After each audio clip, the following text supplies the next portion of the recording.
A lifetime of hard work, children laughing in the kitchen, family photos on a restaurant wall, a legacy that lives on.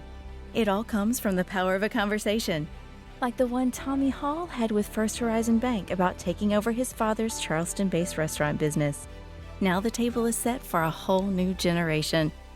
First Horizon Bank. Let's find a way.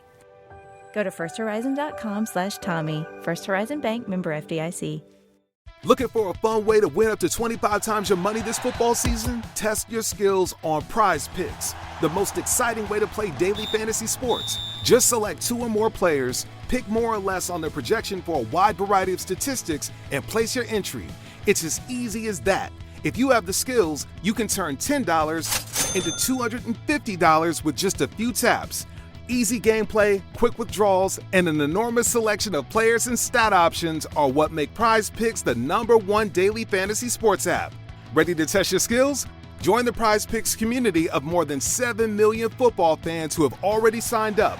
Right now, Prize Picks will match your first deposit up to $100. Just visit prizepicks.com/get100 and use code GET100. That's code GET100 at prizepicks.com/get100 for a first deposit match up to $100. Prize Picks, daily fantasy sports made easy. The following production is part of the We Be Geeks podcast collective.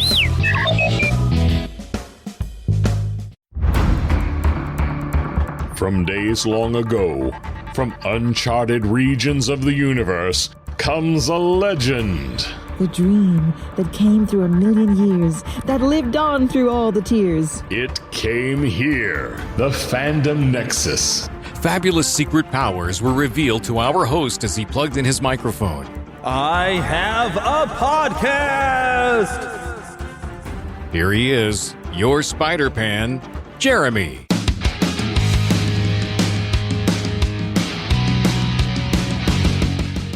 That's right, it's me. It's your Spider-Pan, Jeremy. Did you miss me? You only had like a few days in between podcasts, so you hopefully didn't miss me too much. And Lost Boy Philip is with me. Hello. Hello. And we will be joined later in the show by Chris Cowan of the Stunning and Brave podcast. We're going to talk all about some DC comics in the 90s, mainly focusing a lot on, did you know they killed Superman in the 90s? Oh my goodness. What? Yeah, I know. I mean, killing a hero? That's never done. That's never been done before, has it?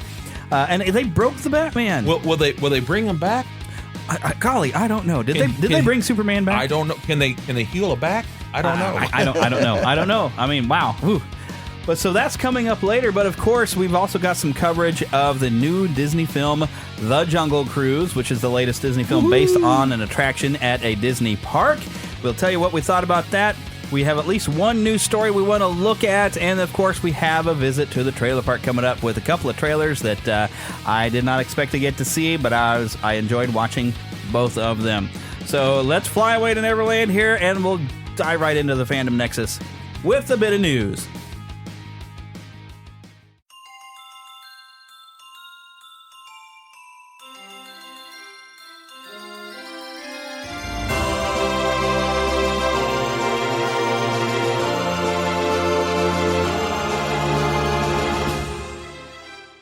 Spanning the Disney and geek universe to bring you the best in comics, toys, movies, and entertainment.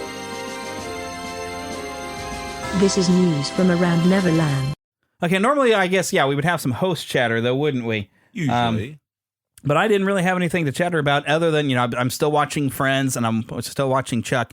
I think there was something actually that popped up in Chuck that I thought was interesting, and now I can't think of what it was. Well, that must not have been that interesting. Well, no, it was something. I was watching Chuck this week, and something came to mind that I thought would be worth sharing, and I cannot think of what it was. So we don't have much for a host chatter here. But one thing that, the big elephant in the room news story was Scarlett Johansson, and she does have some stuff in her contract because Disney released. She's saying that this is a breach of the contract she had on the amount of money she's supposed to earn based on theater sales. The release, yeah. And she didn't get as much theater sales, she's saying, based upon people being able to stream it at home. And I can understand that. She might be right. And here's the quote that says that the lawsuit says. It says, Disney intentionally induced Marvel's breach of the agreement without justification in order to prevent Miss Johansson from realizing the full benefit of her bargain with Marvel. That's what the suit says. They filed over in Los Angeles Superior Court on Thursday. I'm reading this from the New York Post.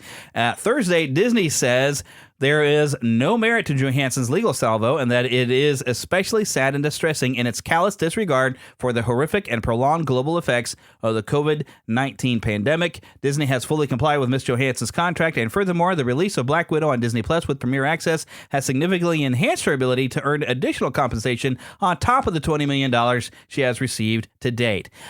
Personally, I kind of have to agree with Disney. I understand where she's coming from because you want to make sure your contract is fulfilled, but dadgummit, $20 million wasn't enough for you? Yeah. And yes, with the world has kind of changed with COVID-19 and more people are watching from home. Now, we went to the theater. We watched it. Yeah. I still love going to the theater. We actually just came out of the theater because we wanted to watch Jungle Cruise. But we're also in a different area, a rural area. I don't even know if I can say that word. We're right. Suburban. yeah, but you know what I'm talking about. Yeah. Suburbanized. But compared to places like New York and Boston and all, to them, this would be rural to them. Yeah. So, we can go to a theater where there's not that many people, especially if you go in the day like we do usually. Yeah. And so sometimes we go at night, but not usually. Yeah. So even from the receipts from theaters, it's what they're calling like, oh, well, that was a good turnout. It made $25 million in the theater domestically. That is low compared to what we expect for these blockbusters movies. But the movie industry is excited about it because it is at least people going back to the theater. But not as many people are going back to the theater as you would have expected. And to their defense, talking about the stars and all. Yeah. I understand that they're wanting, a big box office smash like they did for so long. They got, I hate to say spoiled to it, but maybe they did. But that being said, we all want it to go back to normal like it was. But at the same time, some things are not ever going to go back to the way it once was. They have to, because of the scare, but also there are going to be films that are going to be released at home. And that might be for the better, it might be for the worse. Maybe we'll go back, who knows? But when people do pay a lot of extra money, which some of us have, you still get extra money in your account, so to speak. I'm talking about her now. And so, it's not like she's going to pour from it.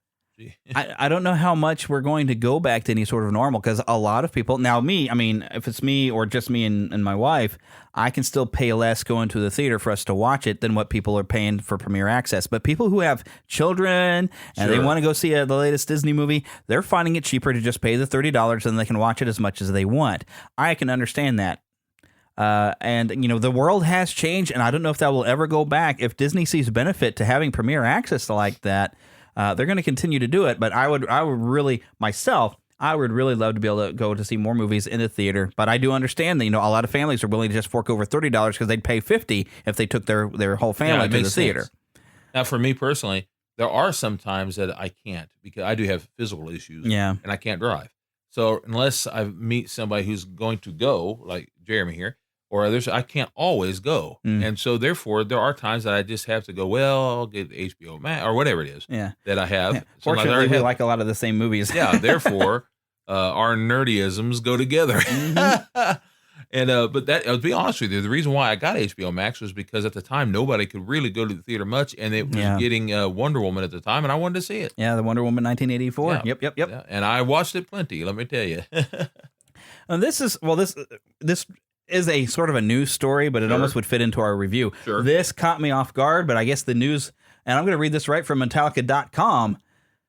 It says, basically, should you head out to the theater or fire up Disney Plus Premier Plus Access at home this Friday, you might recognize a certain song that appears twice in the movie Jungle Cruise, a never heard before, totally new and different version of Nothing Else Matters. This was, and I even watched in the credits because I recognized it at the beginning of the movie. This was the actual guys from Metallica working with composer James Newton Howard and reimagined the song, rearranged it, and with Metallica actually playing with the orchestra. And I did not know it was coming. They played this close to the chest, but I've got onto the iTunes. I bought that one song because I was like, I got to get this. This was so cool. And it fits so well in the movie.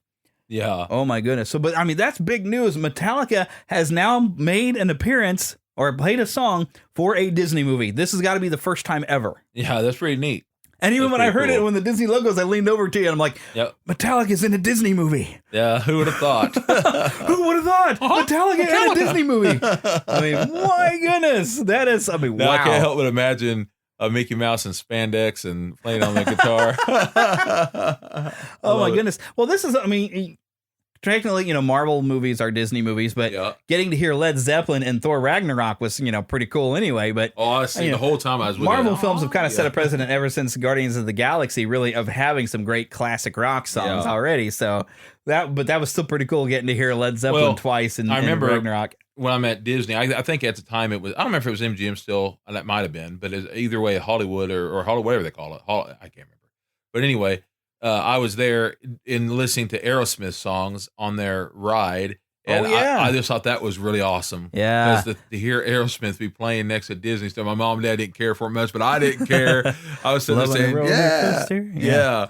Slightly edited versions because, Sure, they had to. Aerosmith is king of innuendos. Yeah. Are you kidding me? But I was sitting there to myself saying, dude, looks like a lady. Yeah. That's part of what made that roller coaster fun, is having some Aerosmith music. I loved it, man. I remember on that old ride they had, the old game they had where you could kind of be on that ride for a little while. And it was a lot of fun. Was that cart game you had? Yeah, it was fun. For a short while they had that. That was great. I need to find myself a copy of that sometime. Yeah. It was fun. Oh, yeah. So, I mean, that's all we really wanted to dive into for news is just a couple of stories. I mean, really, we covered a lot of things. And a podcast you just had a few days ago. Yep. And we've got a really great conversation come up later, so we're going to just keep the show moving. We're going to go next to the trailer park. Mama, another gator got in the house. Another gator? Give me that shovel. Come here. Get him, Mom. Get that gator. The Neverland trailer park. I didn't know that this movie was coming, but when I saw the poster, we were both like, oh my gosh, I remember my teacher reading these books. Mm-hmm. And when I was in elementary, Clifford, the Big Red Dog. Yeah. And a lot of the younger kids, or even like even some of the millennial generation, probably remembers watching. There was an animated series, I think, on PBS or something. Yeah, it was really cute. I used to watch it. I think it was Nickelodeon or something to that effect. I watched it with my nephews a lot. Yeah, but now they're getting a movie of Clifford the Big Red, and obviously he's a computer-generated dog the entire time. Yeah, but it just looks so cute. And it looks so real to in the sense that if you ever wanted to see that dog come to life, I used to read the books, and then there was somewhat of a comic strip in a sense when online with the children. And I used to read to them, and I babysat a lot of children throughout and nephews and nieces, and so to me it was really neat kind of seeing this come to life. There's even little books I used to read to them about Clifford, and I remember they used to sell little toys of Clifford. Yeah, and I used to get one for my nephews, and I loved that. There's even a Thanksgiving Day parade balloon of Clifford. Yep. Clifford's been around a long time. Actual size. Oh yeah. But, I don't recall ever in the books them giving a reason for why Clifford was so big. And so seeing in the movie having this cute little bit of magic that makes Clifford grow to be that big, this is probably aimed at little kids. I'm going, though. Oh, yeah. It looks cute. I'm going. I'll see if I can't get some of the little ones to go with me. But then again, if they don't, they don't. I still see it. Yeah. So, we're excited because this just hit all the right nostalgia buttons, and it's not aimed at us. Sort of like we also saw a preview for Paw Patrol. Definitely not aimed at me, but I'm thinking, kids are going to love that. Yeah. So I'm going to skip Paw Patrol. Well, I'll if a little, some kids I know who I've watched it with them before, if they go, TV show, I may go with them. And, but yeah, they watch that show with them, and they're adorable little kids, and they have the toys of it, and they even have the tower of it, and I bought a few toys for them, and they love it. And you know who you are, Reese. Yeah. So I think the kids are going to go wild over that Paw Patrol. But anyways, that's not one of our trailer park movies because that's not really for people our age, clearly. Nope. But we finally got a first teaser look at Disney's film coming up. I believe it said even this fall, Encantada. I hope I'm saying that right. I don't know. And we finally, because we've gotten to see some imagery a little bit, and it's just beautiful and colorful. And wow, this looks like it's going to be just a beauty to look at. Now we finally got to be introduced to a few characters, and it appears to be about this family with they're calling him gifts, whether it's magic or whatever, but they Looks have like almost an powers. entire island worth. Well, I think they seem to focus on that family. Sure, like a tribe almost, you mean? Like, well, no, like the family in that house. Yeah, Everybody in the maybe family, you're right. except Mirabelle, has no gifts. Of course, I'm still thinking Sky High, where the powers are going to show up before the end of the movie. I think they're going to go that route, but it looks delightfully silly and fun, and the design of it. I mean, I love the colors just pop off the screen. I'm looking forward to this. It looks like it'll be a lot Disney of fun. movie. So, and music by Lin-Manuel Miranda. Now I don't know who that is, honestly. He did all the music for Moana. Okay. Well, Hamilton. That in the I have Heights yet movie. to see that. He's a very talented songwriter. I was gonna say I love the stuff from Moana. That was very good. He such great songs in Moana. So this is more music from him. So that's I gotta enough to admit, get me while watching interested. the preview, I was thinking of Moana, and maybe it was just the music background, or maybe because it's kind of islandish. Mhm. But so maybe it's both. But either way, it does look good. Yes, indeedy. So a little bit of a tease. I'm sure we'll get a full trailer. Probably, maybe I would say at least September, October, because I think they said they were going to release this probably in November, which is actually a good time to release a Disney animated film in November around Thanksgiving. I was thinking the same thing, honestly. That's in my heart. That's where Disney movies come out. Thanksgiving-ish, early Disney, I was about trying to say early December, early Disney, but I meant to say early Christmassy type. In time for the family to go out for Thanksgiving. Yep. Yes. I remember Oliver and Company when we went to the theater on Thanksgiving. And then later on, Little Mermaid and all that. Yes, Beauty and the Beast. Yep. It was right, it Aladdin. was like last day of school before Thanksgiving break, I think it was. I went to go see Beauty and the Beast. One to Lion King, they started doing the summer stuff. Yeah. I'm talking the modern. But they have, I think because Frozen came out in November. So, I mean, they still do some stuff in November, but it always just feels special to me to be like Christmas time is the time I'm going to see a Disney animated movie. Sure. Right. Indeedy do. So, yes, we're very excited for Encantada. And now, as we're moving right along, I don't have a sounder for this, but it is time to review The Jungle Cruise. So, of course, this featured Dwayne "The Rock" Johnson and Emily Blunt, who, of course, were... I mean, The Rock has become a much better actor than like when he was the Scorpion King. I thought he was terrible, but he's gotten to be a good actor, and he's as you observed, he's Popeye. In his defense, that Scorpion King, the computer effects were horrible. Yeah, but even his part at the beginning, where he's just he wasn't great. But that was his first movie too, right? His first movie. In this film, he did. He reminded me a lot of Popeye in the beginning. He reminded me of Popeye the way he was, because the fact is he's a good actor, but he's also a tongue-in-cheek, corny guy. And boy, was this movie corny. And he's good. It reminded me, I was telling you earlier, reminded me of a combination of Popeye and Indiana Jones. I kept in my mind saying, Popeye, Indiana Jones, I love it. Yeah. With a lot of the stuff, The Mummy, the characters really remind me of characters from The Mummy. Later in the film, when you had a lot of those... I don't know what I want to ruin anything for you. Yeah, I don't want to spoil anything, but there was supernatural-ish. Yeah, because you can clearly, if you watch the trailer, there's a supernatural element to this story. But it is funny. There are all kinds of corny Skipper jokes. Even some Skipper jokes you're going to recognize. There's a backside of water and all that stuff. That's one thing I liked was they're kind of mocking the Jungle Cruise, because the Jungle Cruise is full. I'm talking about from the Disney ride. Yeah, full of cornball stuff. And I hate to say this, and it may sound like I'm disrespecting my own father. But from that generation, at least my dad, he had such cornball jokes, and I could almost hear every time he would tell something. He was a pastor. I would almost hear wah, wah, wah, when he'd say stuff. And that's why I loved it in the beginning when he was telling all these horrible, corny jokes. I was thinking, it makes me miss my dad. Yeah, when you first get in there and get Dwayne "The Rock" Johnson's character, the skipper, Frankie. And you've got an entire Jungle Cruise ride thing going on with him, and it was so funny and great. Fans of the Jungle Cruise ride, you're gonna love this. Yes. We even did have Trader Sam as a side character. Lots of fun, great, just corny, cheesy adventure fun, and really good actors on the side that some of them didn't even play big characters, but they good actors. So I recognized right away. I was like, but I won't say who they are because I want you to see them. But I was like, wow, I can't believe they're in this, and I didn't expect it. And I thought it was really great. They did a really good job. Yeah, and they've really kept tight to the chest on who the villains are, other than they showed that there is a submarine and that they're going to find this flowering tree, and it's this big thing. But they've really haven't told a whole lot about the story and everything, so I won't either. And I didn't expect the actor I don't remember his name, but I recognized him from So I didn't watch Friday Night Lights. Yeah, but Friday he did Night look Lights. familiar. He was a great young guy in that. He Maybe I played should kind look of the wimpy kid. Wasn't even a football player through most of at least in the first season. And the second season, he came into playing football, and he was like the main kid's best friend. But he ended up he did an outstanding job in this movie. He plays somewhat of the villain. He was the villain, but I would never expected that from him back in the day. But I'm telling you, he was good. And that's why you have somewhat of an Indiana Jones feel to it too. You have Nazi type guys, German coming in. Well, yeah, it's around World War I time, and there's Germans. But I didn't. I wasn't going to mention that. Oh, I'm sorry, but I want to keep everything a surprise because if they didn't say it in the trailer, I didn't want to say it here. But that's right. So now y'all know. It is not a Nazi, but a German. Anyway, he has that kind of a feel about it.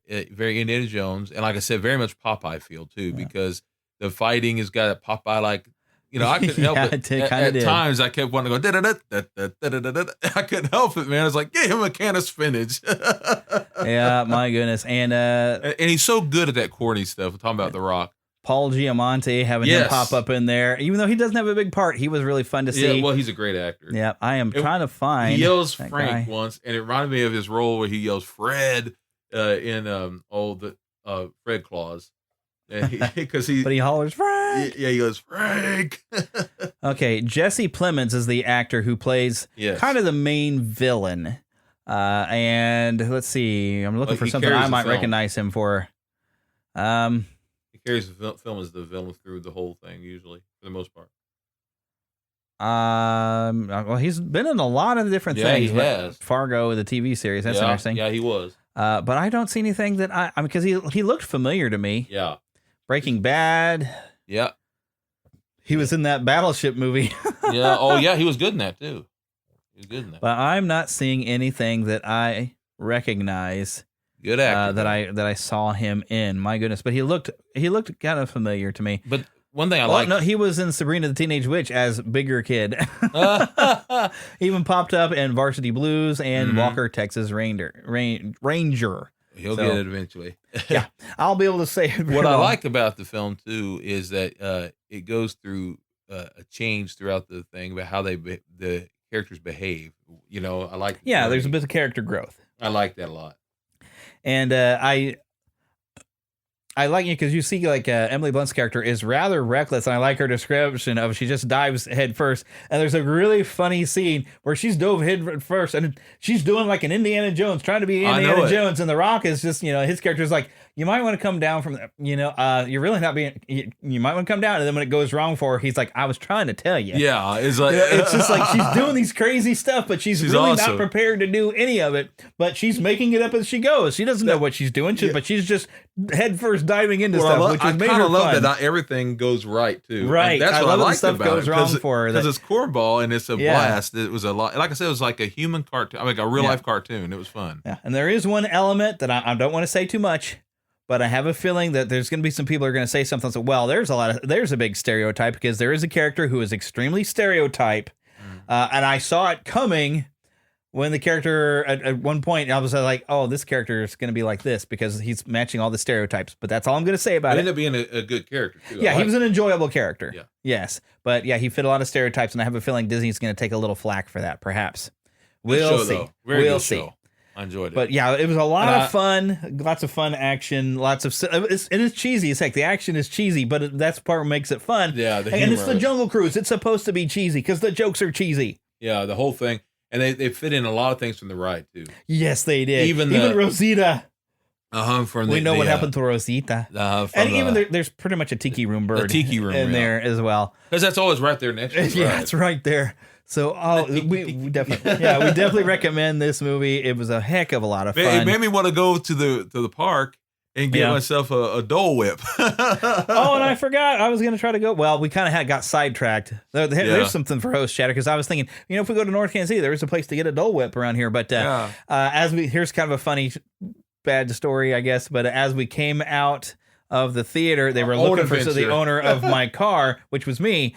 Some other guy's car, poor guy, his parking brake failed and his car rolled and hit my car. we're working on that right now. So that was kind of a surprise, but made me completely forget we were going to go get a Dole Whip. Yeah, well, instead your car got whipped. Yeah, my car got whipped. So we'll hopefully get that taken care of pretty quickly. So, and he was a nice guy, and we were nice people. He was glad we were nice people. So it's gonna work out fine. But that was kind of a surprise for the end of the movie. But anyways, surprise ending. Surprise ending. But let's get in. We've got a great conversation with Chris Cowan from Stunning and Brave. Well, you know what? I'm going to introduce him as we get in here. But let's just jump right on over to that.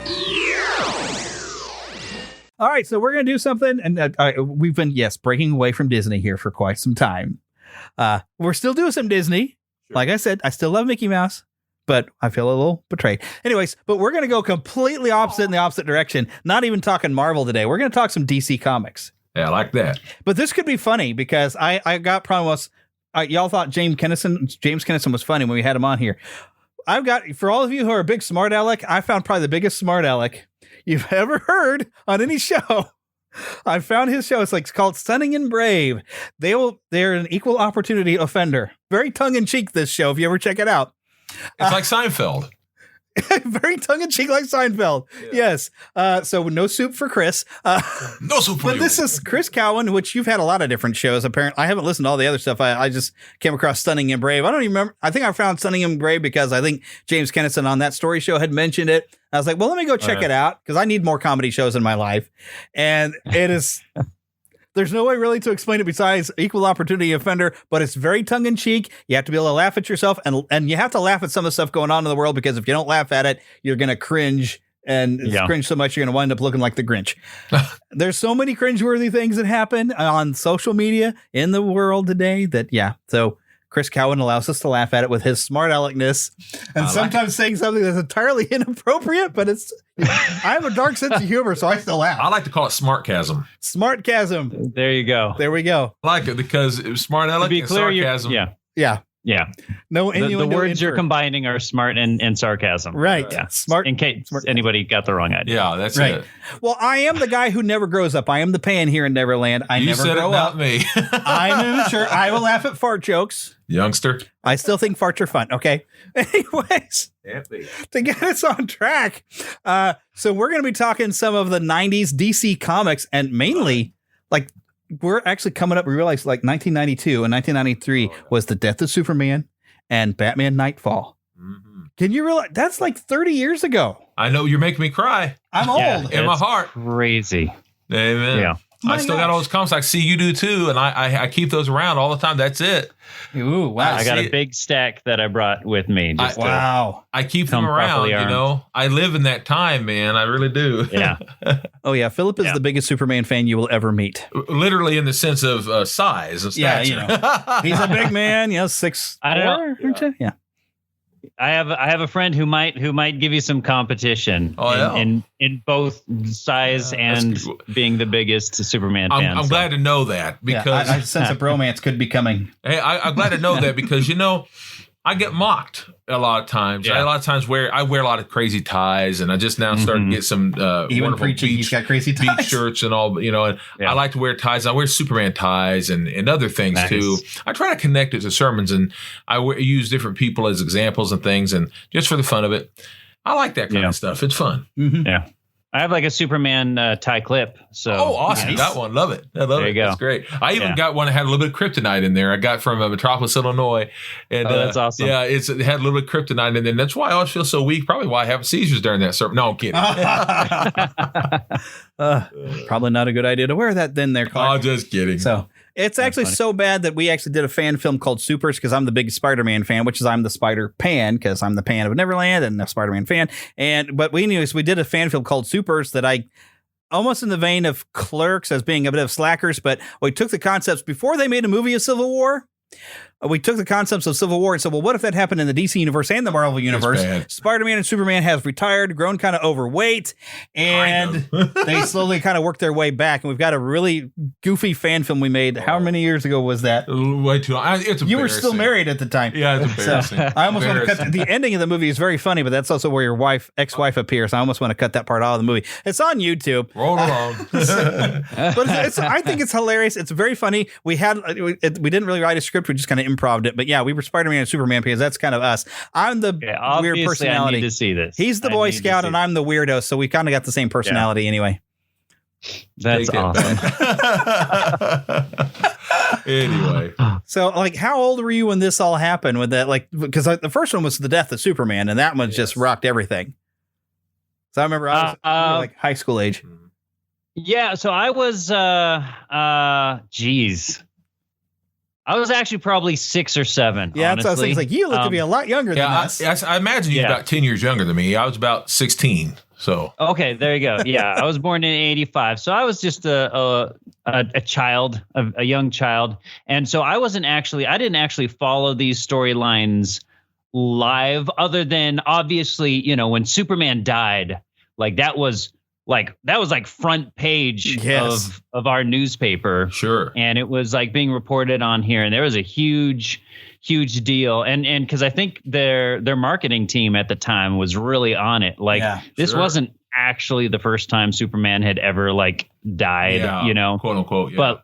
But they made a big deal about this, and they turned it into this big storyline. Sure. Yeah. And there were like articles that people were writing about how, like this is a sign of a new era of like, I don't think Superman's really going to come back. And it's like, of course Superman's going to come and it was back. It was already in the plans. I mean, you know that, and I know it now, but at the time, we didn't. Yeah. And I mean, so it wasn't he's the original. He's the greatest. You can't kill him. Yeah. Right. It wasn't actually till like I was probably a teenager or something that I actually started going back and kind of actually reading the death of Superman storyline. Character with that now. Yeah. And then I see, my favorite part though was I collected all the rise of the Supermen that kind of followed that. Yeah. I loved it. Because that was huge. That was awesome. I really liked what they did with that. I even collected the toys when they brought out the toys a couple years later. I had those at the time, and that's because they had too many muscles on all of them. You know how they always had to do. But but at the time, I was made fun of for liking Superman because people, I guess, they kind of revolted as Superman after Superman 4. And I watched that one way too many more times than I would care to confess. But I actually like things about it. I'm not going to say I like the film itself, but first of all, I'm a Gene Hackman fan. Oh, yeah. And I love Gene Hackman. He was in it, and I like that part of it. And Gene Hackman was in it because Christopher Reeve, and that was the reason why he was in it. It wasn't the greatest film, but it was a canon film, if that tells you anything. Yeah, that's right. The special effects and all that. But all that being said, I remember wanting so badly for Superman to have a comeback. And so in the comic book world, at least, he had one with the death, and I won't say resurrection because I don't want to do that, but we'll say comeback. Well, when you find out he didn't really die, he just needed a recharge. So I was really glad to see a comeback of Superman, and I was like, about time. So when they brought the toys out, it was pretty much the toys of the comic book of his death and coming back and all that. And they had all these toys at the time. Even though he wasn't very big, I like to see Doomsday when they brought him back. I was like, finally, and I liked all that stuff. Yeah. But it was just I honestly feel like it was a good time for Superman to die. Yeah. Because I think you're right. It was it was a time when people were becoming a little less like, he was getting to be cheesy. Like Marvel was clearly, the established, like, this is the cool superhero company. And then DC has, really since the 60s, DC's really struggled to kind of overcome their like dated and cheesy kind of vibe that they've had for a while, pretty much for any character who isn't Batman. That's it. Batman had Frank Miller to completely turn that on its head. Yeah, exactly. And if it had been for the 89 Batman movie, that may not have, Which really blew me away because I was so used to the Adam West Batman and watching Super Friends when I was a kid. And so that's the Batman I was used to. And then that Tim Burton movie came out and I was like, this is not the Batman I know. So, What was you saying? Well, I was saying I think it was like 85. They did a reboot of Superman. They did. It was like 85 or 86. Yeah, and they did, and I think that was a smart move, and that was a good attempt on their end to kind of like reinvigorate interest in him, and they did a good job of kind of they kind of got rid of the whole Superboy concept. They did. They did. What had happened was that's when they did the whole deal where Flash had to run around the whole Earth, and you got rid of.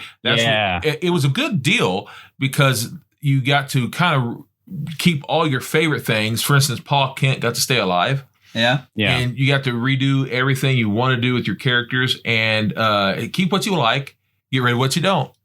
And that's why I was confused watching. I still love one of my favorite movies of all time, Superman, the 78 movie. Was that part of the Crisis Event on Infinite Earth? That's what it was. Okay. That's what I thought. Yeah. And See, that Marvel redid. Guy, I'm guessing it's stuff at DC. They did everything, redid it all. They still kept their style, but they got to redo everything they wanted. And you got the new Blue Beetle and all that kind of stuff. I loved him and all that stuff. And anyway, that was back like when rebooting your entire comic book universe wasn't just like an annual thing. Like it pretty much is these days. They've done it like what? Like 10 times in the last that's true. 2 decades. That's true. They did, Infinite Crisis, Final Crisis, Final Plus Crisis, 0 Hour. Or Crisis. So many Crisis times. Could be a New 52. And then New 52 again, and New 52 too. Yeah. And they should really make Crisis. DC Crisis could be a cereal company. Like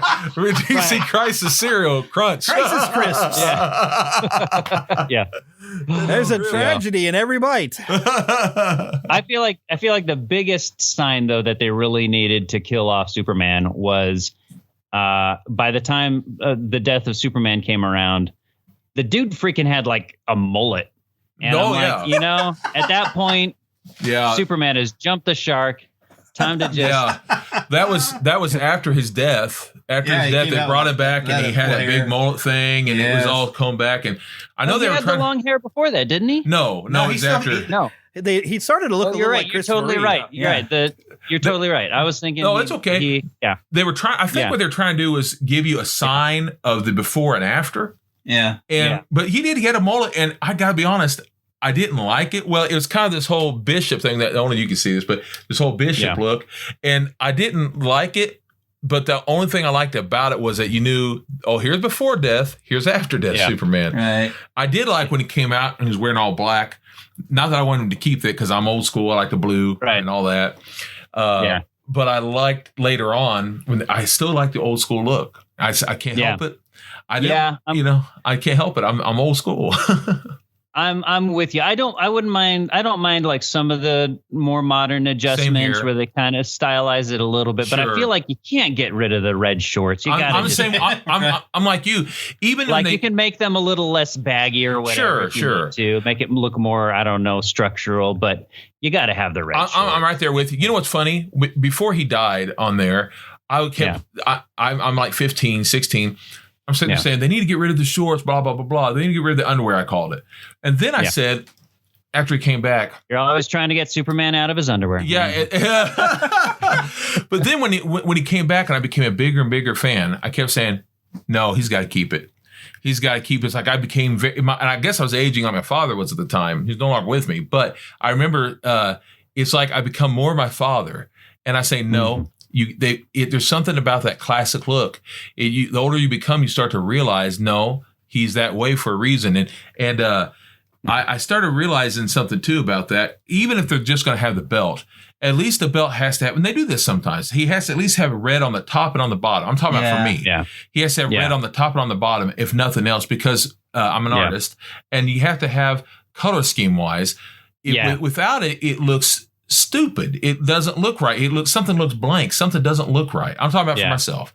It just doesn't look right. And so every time I'm not trying to put anyone down if they like them, but I do not like the newer films of Superman very much. And I miss every time that he comes out and he's wearing this really dark blue and he doesn't have any red down there or anything. I'm like, something's not right. We wish Christopher Reeve was still alive. Oh, we love you, Chris. Come back one more time. Yeah. And you too, Chris. But I'll talk about Yeah. So you came from like a different age. I'm like, for us, like, I was born in 77. And so like my first real, I think, superhero probably was Superman.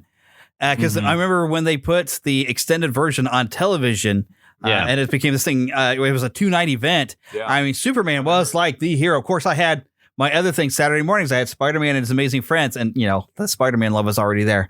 But Superman was like the king superhero back there with the Christopher Reeve films, and that is the way to me. Christopher Reeve just embodied who Superman was and how he behaved.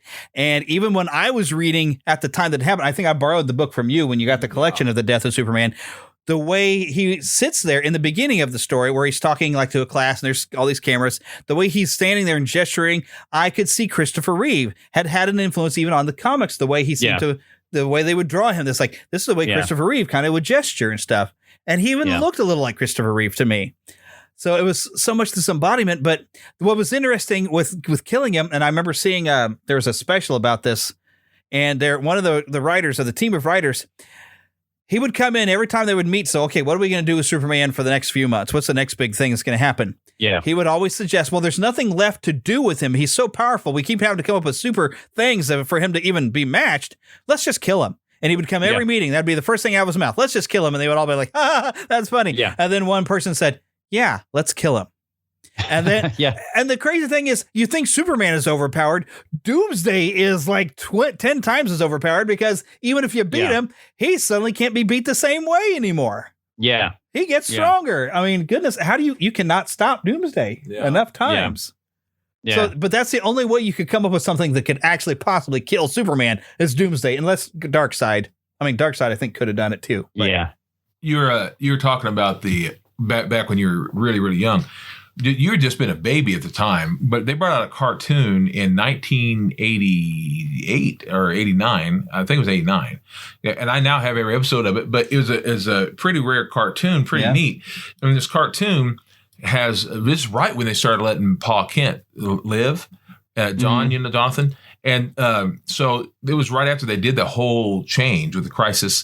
And because I remember as a kid, I was like, what? I thought his dad was dead. But what's great was they have this great cartoon. And with it, they have these moments where they say, back in Smallville. And so I got to start learning about Smallville, and it showed memories of him when he was a kid and how his dad took him out and he was practicing driving and all this stuff. And with that, the great thing I loved was they even had the theme song of the John Williams music. And it was so great. I love that old show. And I remember I would feel so stupid because I was at this time, I'm like 12 or 13. I'd run around my yard. I just something about that music gets to me to this day. No, you're not talking about the early 90s, like Adventures of Superman. It was something like that, but it came out in still early 90s. 89. It came out 89 to 90. Yeah, this was who animated this one? It's not the Filmation series. Filmation. No, it wasn't Filmation, but it was a small. It wasn't by the same guy who did the Batman. Right. This was cartoon. Okay. This was a much earlier. It's a fun series, but it was a very small company, and I really can't remember.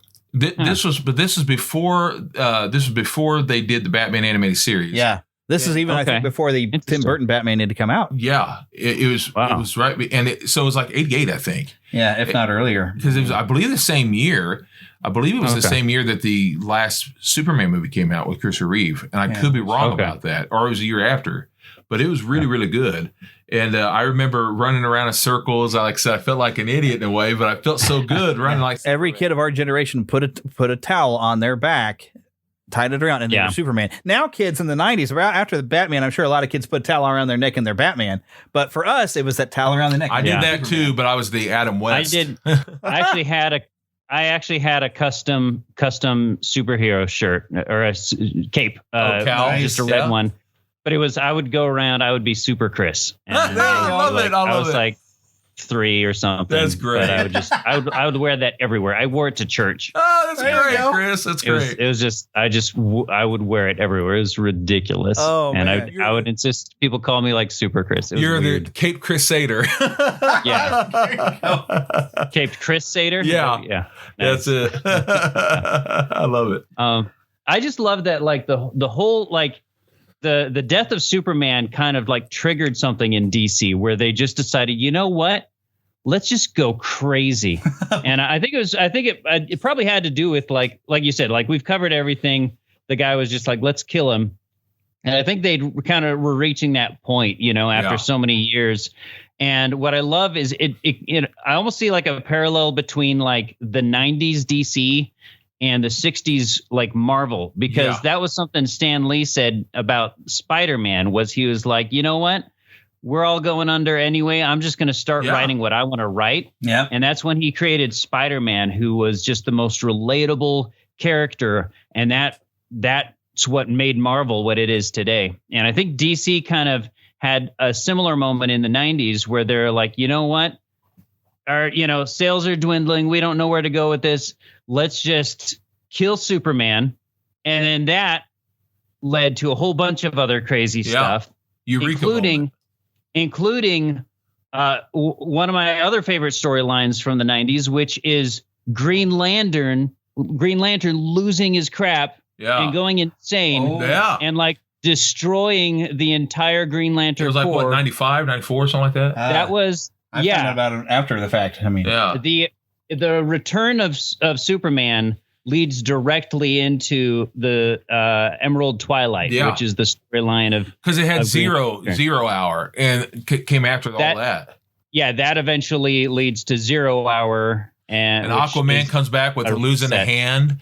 And because I almost want to go back to Tim Burton Batman when everything went dark, and we can go back to Frank for that. But everything went dark with Batman. So we make a lot of money because they started bringing out darker Batmans, and then that dark Superman death. And then everything went dark. Let's go dark because we can darker go. And they did. They went nuts with 0 Hour. Is that the same time that like the original Green Lantern? Well, I guess not the original, not the Golden or Silver Age one, but is that where he blew up Coast City or something? Yeah. He killed. So he didn't blow up Coast City, but another villain did. Yeah. And that's what drove him crazy, because that was his entire hometown, all his family, his girlfriend, they all died. He took out he said, we don't need these guys anymore. We don't need these people. He's like, we're going to get rid of all this stuff. And he just kind of lost it. He went, and that's where they decided he was possessed by Parallax later on. Yeah.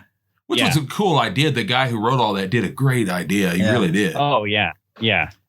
That's another great storyline.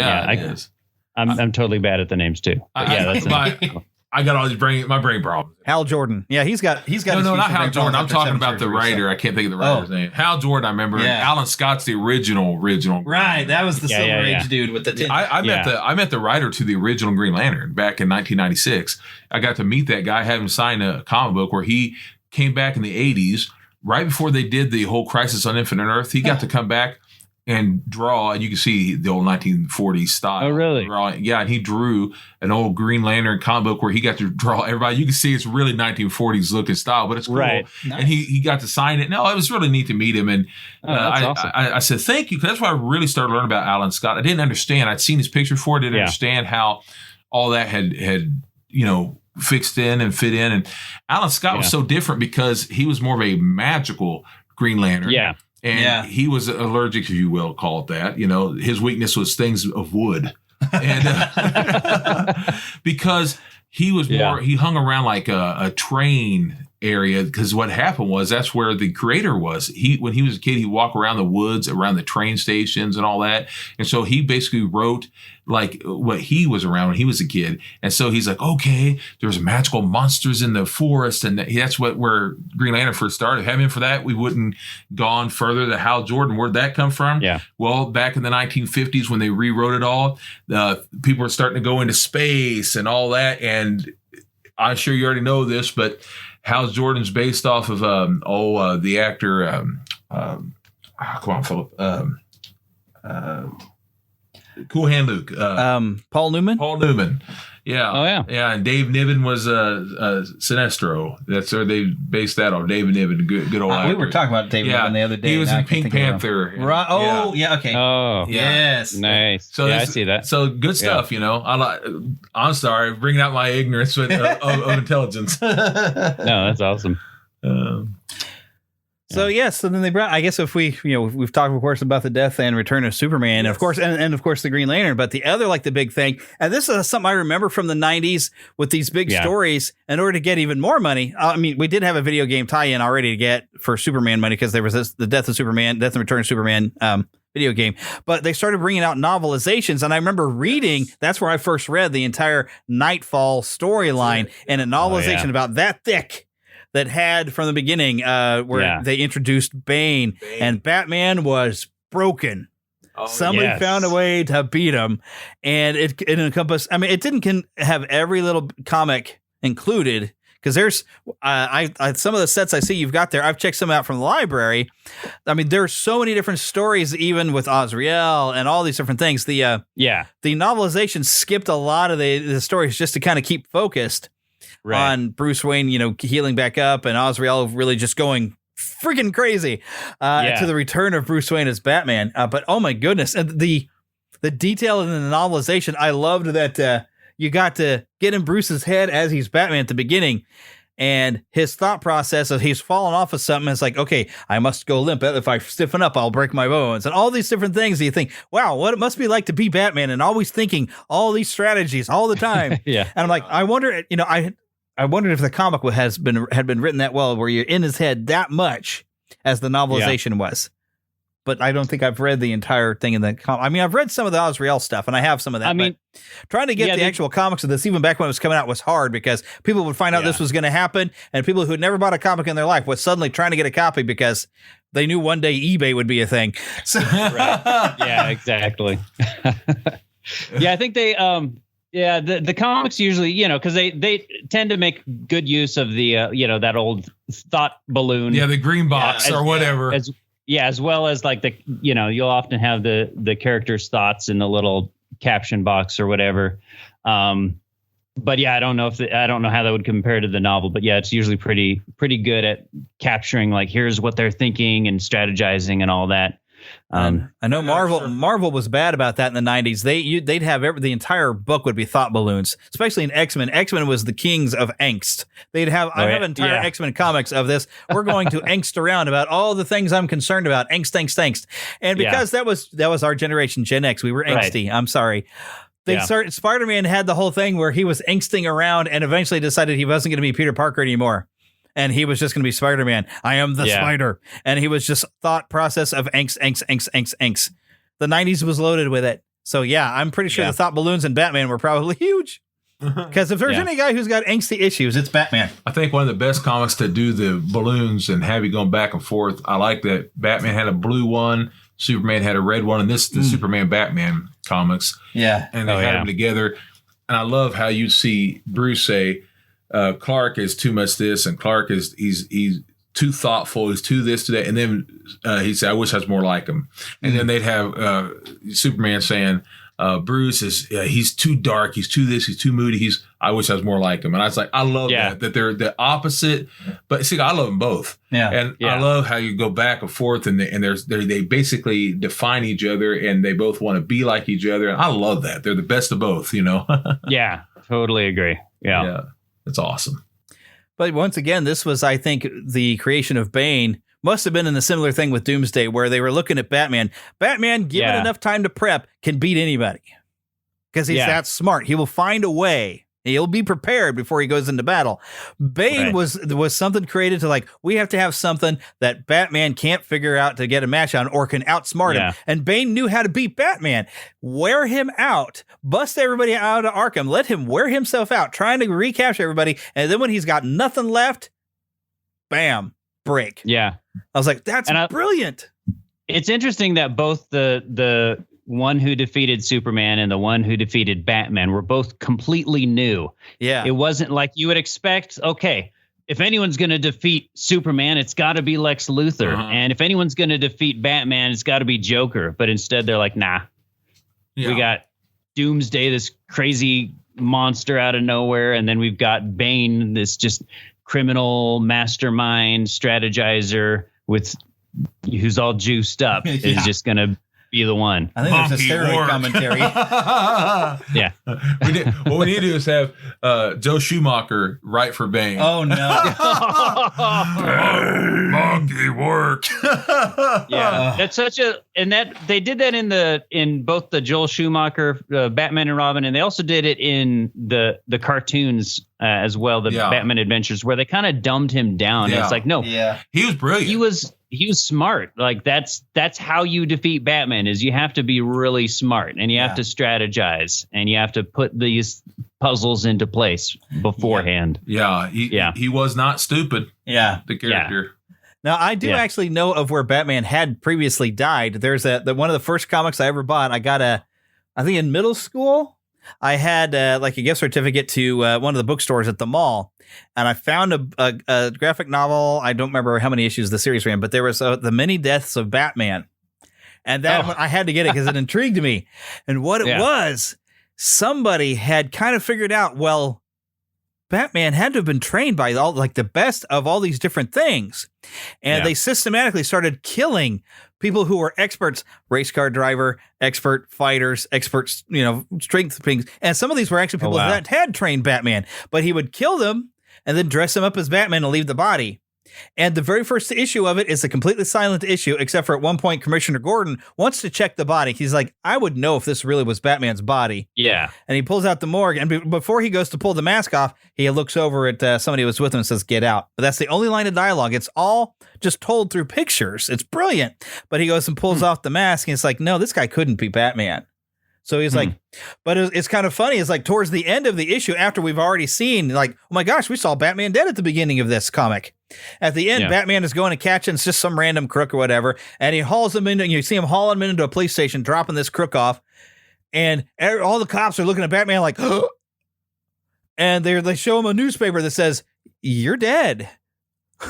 And that's the end of the first issue. It reminds me of it's great. Kind of like something you see on the movie Unbreakable, where the villain is getting all these newspapers things, but he's like trying to figure out you see at the end of the film, he's trying to set people up and he's killing people just to basically find someone who's unbreakable. So something like that. And I think that's really the first comic I got to see that really presented Batman as the detective, because he's trying to figure out who is murdering all these people and dressing them up as me and why.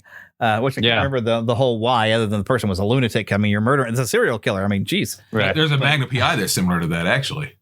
Well, of course there is. And this is his other favorite thing is Magna PI. I love lots of things. But wrestling, got Hulk Hogan on here. I'm wearing a wrestling shirt here, too. So I got lots of stuff. Whole other topic. Too many things I love. We love everything, almost. So...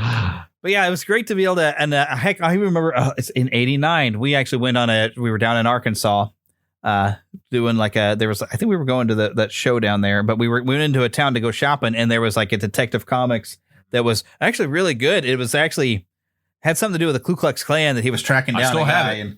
But I remember we sat in the back of the van reading these Batman comics and Detective Comics, and I think growing up, watching on Super Friends and watching the Adam West, you don't get the concept of the detective, and that's getting into the 90s. Batman the Animated Series really brought out the Dark Knight detective concept. It was the Detective Comics Annual of 1989, and what I loved about the back of it, well, I still have it.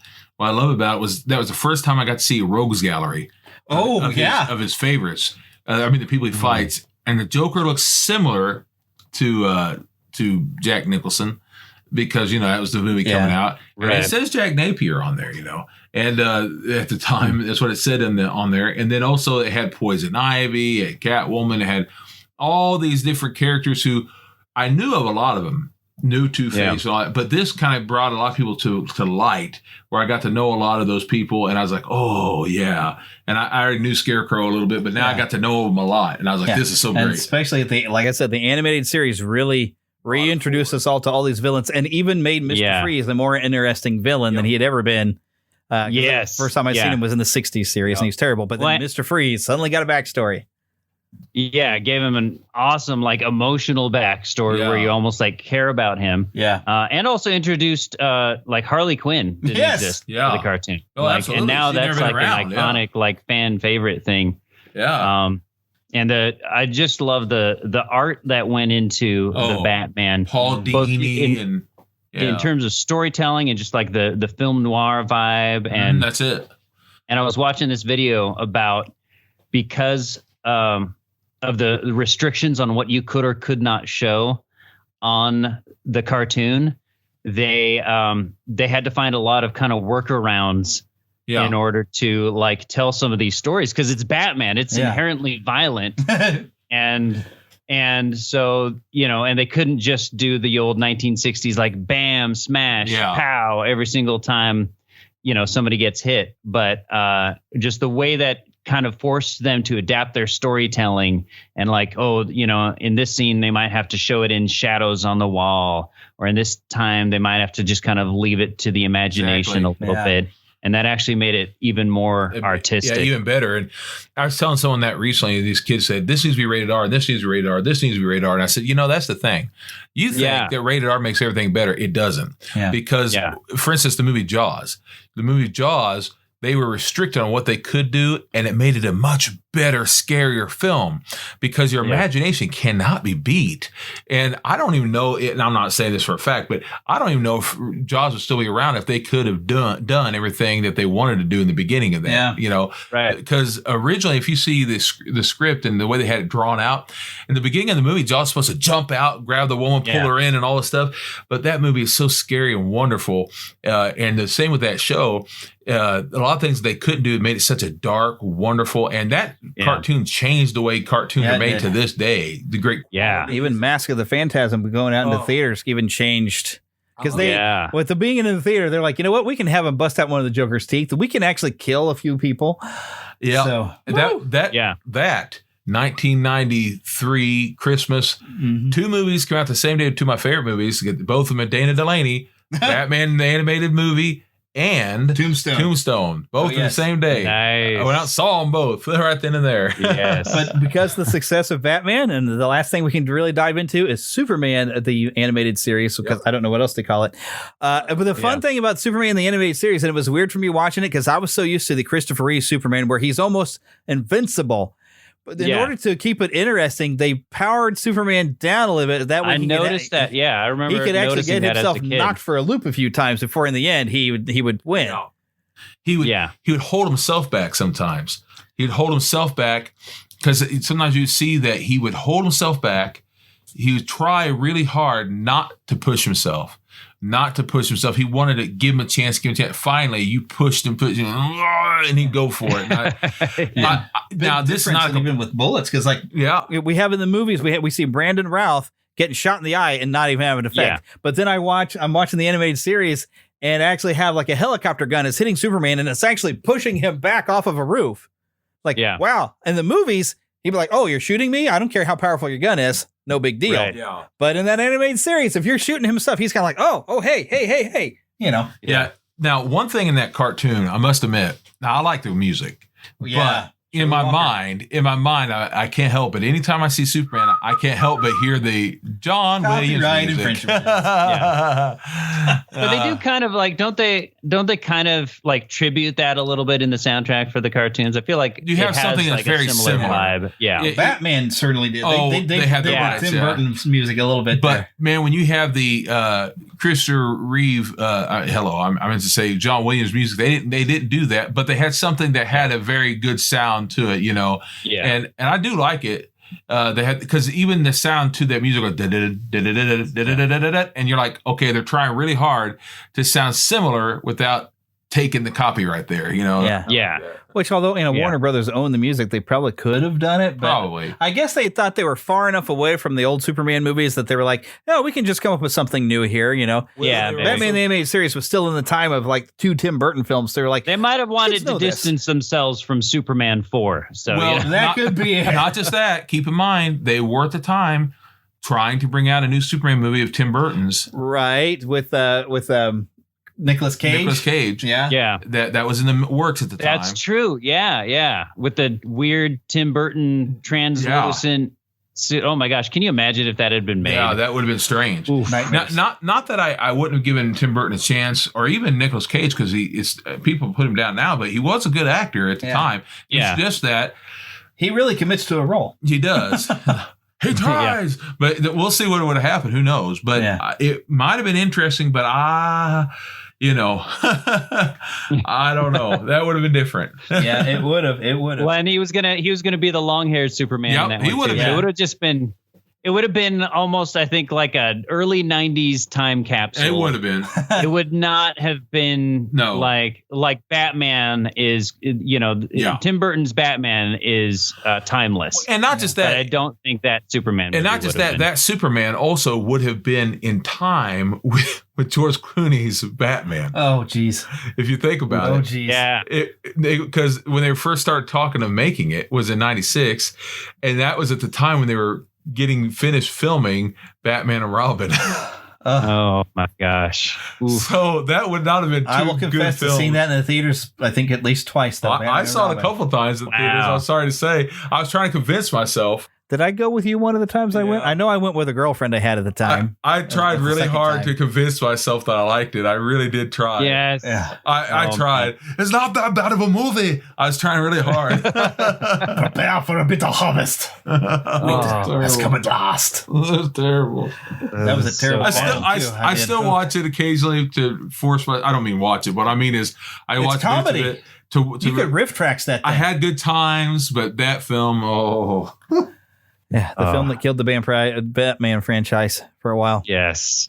Yeah. Which they're about to do again with this new. Well, we don't I guess know. I should give it a chance with the new movie. I'm keeping an open mind. Me too. I'm keeping an open mind. Batman. Everybody has fussed about Spider-Man getting rebooted a couple of times. Like Batman's had more reboots than Spider-Man, so everybody can just cool off. He's had more reboots than he has blue boots. Spider-Man was felt like a shorter amount of time. It was. Yeah. Spider-Man, you had like one movie ending in like 2005, and then the next one was like less than 5. No, 2000. Yeah, 2007. 2007. Then you had like another reboot in like 2010, 2011, something like that. That's pretty close together. Like weird. Yeah. My biggest problem is actually, because I love Tom Holland. My biggest problem is that they like made the suit too powerful. Yeah. And to me, that detracts from like, no, Spider-Man is powerful. Yeah. He has powers. You're right. That's like giving Superman like a special suit, like that gives him extra powers. It's like, you don't need to do that. Yeah, like, they got to sell 100 toys. They do. They got to sell. They got to sell toys. Right. They got to have toys for Batman. No, you're right. They're gonna do that anyway. You're right. Thanks, Joel Schumacher. Yeah, you're right. You're right. It's like I remember when the toys came, even before him, when the toys came out, you had to have special glow in the dark green Batman, camouflage Batman, Night Strike Batman. Yeah, I remember white those. I had a couple of those. I'm like, where was this in the movie? I don't care. It's a toy. I'll buy it. Not even in the cartoon. Yeah. Okay. Oh, but here's all right. So here's the question. Here's the question, and I will allow animated versions as well. Who was the best Batman? Honestly, I think the best Batman. It's tough. I know. There's a lot of. It's honestly to me, it's either Ben Affleck or Christian Bale. I actually loved both of them. I was surprised by how much I really liked. I like Ben Affleck as Batman, not necessarily how that worked out in like Batman versus Superman. Yeah. So I feel like just because of the terrible writing in that, I'd have to hand it to Christian Bale.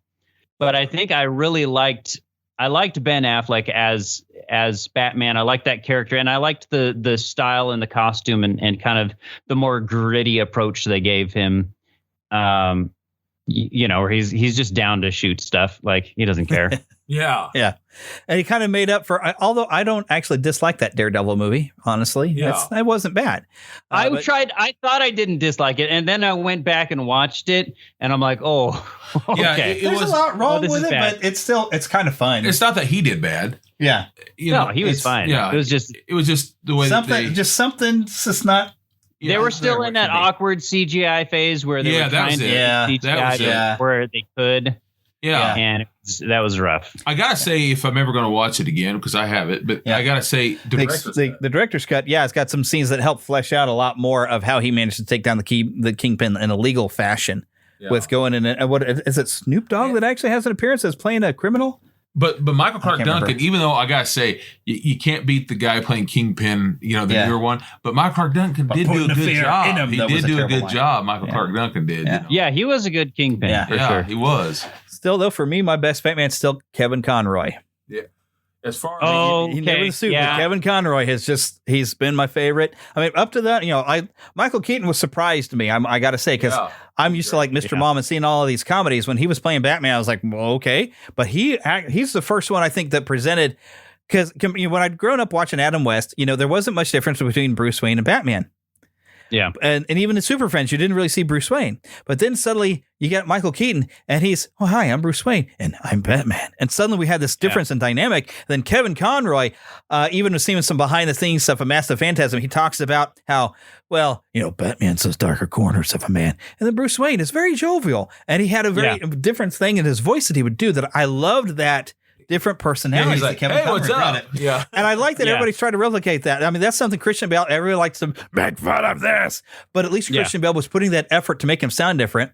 Ben Affleck, I think, had the benefit that they did, it made sense, though, that he would have a voice modification in the cowl. Yeah. Ben Affleck, I think, had benefited from that little trick. He didn't have to do a different voice.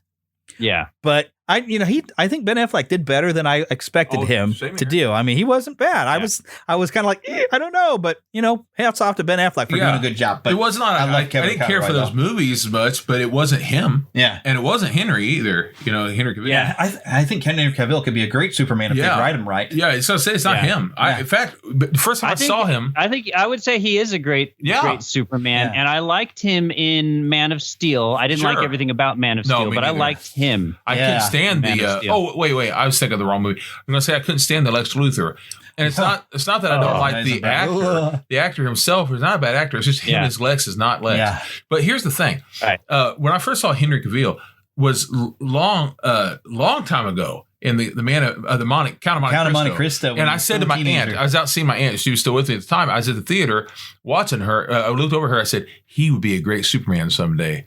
And this is back 2001 or something. Oh, that was, And she said, you're always seeing that, aren't you? I said, yeah, but he would be. And sure enough, and in fact, whenever I saw that he was going to be Superman, I said, I wish I could talk to my aunt. She's in heaven now. Mm-hmm. But I said, I wish I could talk to my aunt because she would be laughing right now. See? She'd say, see? You're right. To be fair, you also said that about Steve Buscemi. I said that about Bill Cosby. No, I'm kidding. Oh, no. I didn't mean like that. Those didn't pan out quite as well. I thought Don Knotts would do it. Stop the clock is right twice a day. Yeah, so twice a day. That's right. There you go. Don Knotts didn't quite do the role right, but well, we got to start wrapping this up though. Sure. But you didn't get to say who was your favorite Batman. Oh well, I love so many, but I'll have to go with you, Kevin Conroy. First of all, because he's gotten to do it so much longer, so it's like part of it. Yeah. And Michael Keaton, of course, as far as live action. Only because I was surprised, but I do got to give a salute to Adam West for one reason. I still love Adam West because that's how Batman was at the time. When people say when people always say Batman was never like that, it's like bull. At the time, the 60s. He was that way. And Adam West really didn't have anyone to look at. It's true they had the serials and all that. I'm talking about not what you eat. I'm talking about the serials of the movies. Yeah. But he really didn't have an actor to look at, and so there really was no difference between Batman and Bruce Wayne in the comics and all that. And the comics at that time were very cheesy. The 50s comics for Batman were just so goofy. They kind of had no choice.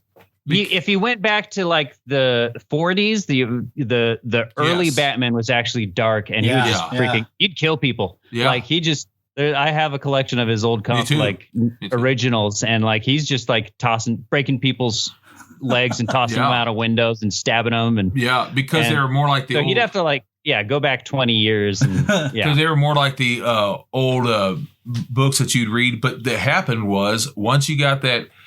I'll say perverted man who started saying that comics were for perverts. He said that, and really he was a pervert. Because he would say that Batman and Robin and others were getting people to think immorally, when in reality that wasn't the way it was. Yeah.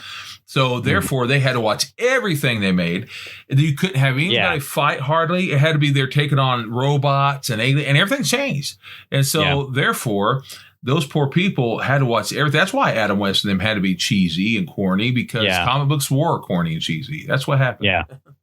Anyways, like I said, we need to wrap this up. Let's wrap it. But everybody, thanks, Chris Cowan, for Chris, coming it's along nice here. meeting you, Yeah, sir. thank you so much. This is fun. And make sure y'all check out Stunning and Brave, which it's very different. Instead of being fanboy, he gets to be, like I said, a smartcasm. That we've decided that is your word of the day. But Stunning and Brave, I warn you now, you will be slightly offended, but you're supposed to laugh at yourself a little bit because it's an equal opportunity offender. They make fun of everybody and everything, especially if you consider yourself to be pretty woke. You're probably going to get pretty offended because we're going to make fun of you because, wow. But definitely, hey, us on the other side of things, we go to extremes too and do really dumb things, and we're not afraid to make fun of that too. So if you can laugh at anything, you're going to love this show. By the way, I got to acknowledge the fact I see your Steamboat Willie back there in the corner. I just spotted. Woohoo! I got one. Yes. Little miniature Steamboat Willie. Awesome.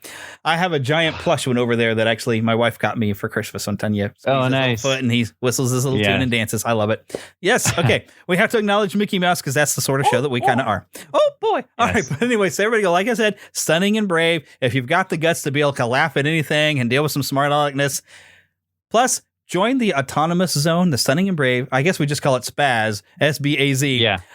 Because the fun part is whenever, well, you're taking a break right now, but every week there will be what is problematic about blank. And it could be about anything. And it's fun to see some of the comments of what people come up with that's problematic about, it could be pizza. What's problematic about pizza?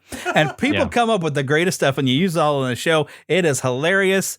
It is a collective bunch of weirdos with funny ideas and they get to just throw it all together and present it to you. It's definitely, y'all got to check it out. It's fun. That's a Facebook group, the Stunning and Brave Autonomous Zone, or SBAZ. Yeah, we welcome anyone who wants to get in on the fun there. But yeah, we got to remember, we're all just being funny. Sometimes people take it too seriously and forget, hey, we're making fun of stuff. We're just having a laugh because you have to have a laugh at some of the crazy things in our crazy world. Yeah. Because otherwise we're going to cringe. Okay. And that is going to wrap it up here for us here at the Fandom Nexus. And where, of course, we do want to remind you to get lost in an adventure. Become a lost boy or pixie over at neverlandpodcast.com. You can join our official little fan club. It's just for fun. We want to, of course, thank Karen Kennedy, Ricky Pope of Christian Nerds Unite, and Darren Wilhite of the Wilhite and Wall Show for helping us out with our intro. Remember, you can send us an email, podcast at neverlandpodcast.com. Follow us on Twitter. We are Neverland PCast. Facebook, of course, you can find both a group and a fan page under Neverland Podcast. You can also leave us a voicemail, 816-226-6492, and donate to our Patreon at patreon.com/Neverland Podcast, where I have an exclusive content this week. I have the unedited video of our conversation with Chris Cowan, because I had to trim it down quite a bit. And also, of course, I did get video because we were on Skype. So I have the unedited video available only for our Patreon supporters. So go over there and check it out. All right, we will see you next time.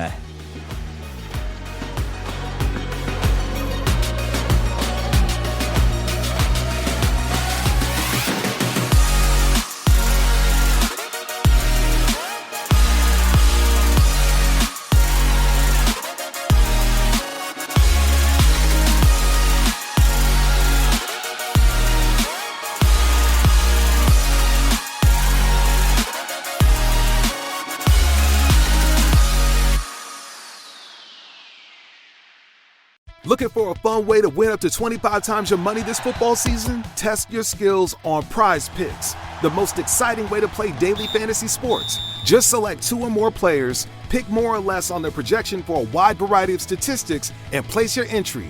It's as easy as that. If you have the skills, you can turn $10 into $250 with just a few taps. Easy gameplay, quick withdrawals, and an enormous selection of players and stat options are what make Prize Picks the #1 daily fantasy sports app. Ready to test your skills? Join the Prize Picks community of more than 7 million football fans who have already signed up. Right now, Prize Picks will match your first deposit up to $100.